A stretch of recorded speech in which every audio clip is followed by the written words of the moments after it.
community keessatti yeroo warroota hammaafan bo'aadha. Aloota hammatu uzriin arginii fi harman baasiin dhufaniifan bo'aa jira.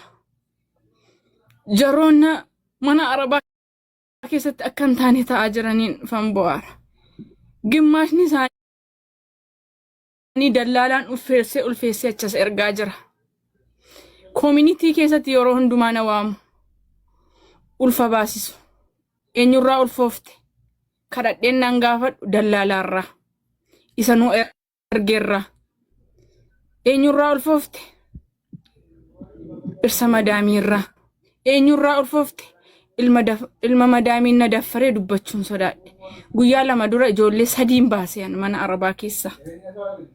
Ijoolleen keenya mana arabaa keessatti dhumaa jirti. Warra kanaa boodaafidha malee kan nun bo'uu qabnu warra darbaniif darbeera. Gaayilaadhaanis milkaa'an jirru nun. Deenyes guddifataan jirru, qaraasifataan jirru, tamaarsifataan jirru. Gubaa keenya eenyutu nu argaa? Haadhatti mannu. Moo abbaatti manna, moo obboleessa, moo obboleettiidha, moo firadha, moo biyyadha, moo eenyutti manna. Ustaaz Raayyaa Biraannaa gaha je'een ji'oota 6 bo'aan jira. Ustaazota meeqa walitti gurmeesseetan sii mariisisna, sii dubbisna, sii finna naan jedhan namni deebisee sagalee koollee na dhaggeeffatu hin jiru. Ijoolleen biyya Arabaa naman dhagaani. Ijoolleen biyya Arabaa qalbiin qabdu.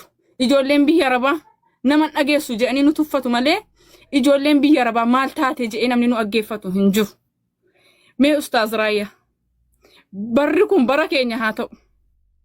Bara kana nu milkeessaa, nu dhaggeeffadhaa, nu mariisisaa, nu gurmeessaa. Ustaaz Raayyaa nun jagnadha. Nun dubartoota sabrii qabduu fi dubartoota cimtuudha. Hamma garuu of ta'uu barbaadaa jirra, of argachuu barbaadaa jirra. Hamma har'aatti nun ofiif hin taane, ofiif dhagaa taane, namaaf daabboo taane. Hamma immoo ofiif daabboo ta'uu barbaanne.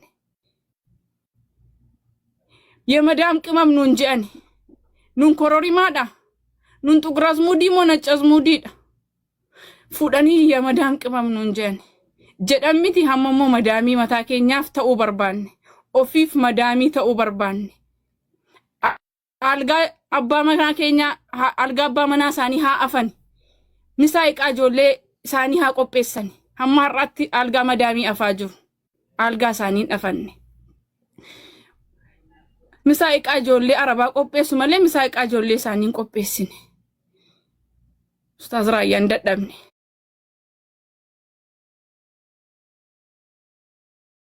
Chaansii hundumaa keessaayyuu baaneerra. Kanaa booda deenya. Kanaa booda tamaarsifanna. Kanaa booda qaraasifanna. Okay, warra dhufaa jiraniif immoo warroota hamma dhufaa jiraniif immoo aspaaltii haa taanuufi. Daabboo haa taanuufi. Haa milkaa'ani warri dhufaa jiran adaraa keessan Ustaaz Raayyaa. Yemadaam qimamiin haafuu madaamii haa ta'an. Waggaa 5 waggaa 3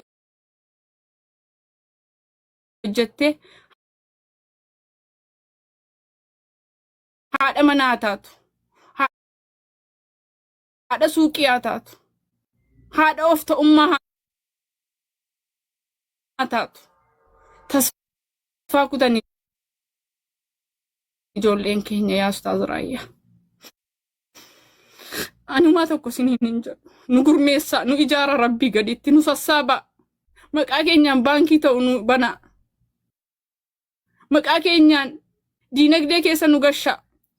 Nu ijaara, nu jagnadha, nu ilaalaa waggaa 1-2 taarikii hojjennee sin agarsiisna nu.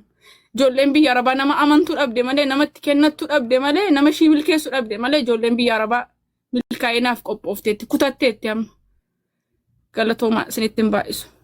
Magaalaa Riyaadirraa, maqaan koo Munaan jedhama. Magaalaa Riyaadirraatti. Dhaleen guddifanne. Milkaa'ina keessa.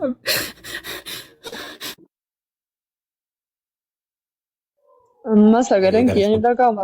Duuduu ana sagaleen kee dhaga'amee duuduu? Ammoo ni dhaga'ama. Ni dhaga'ama amma jedhe.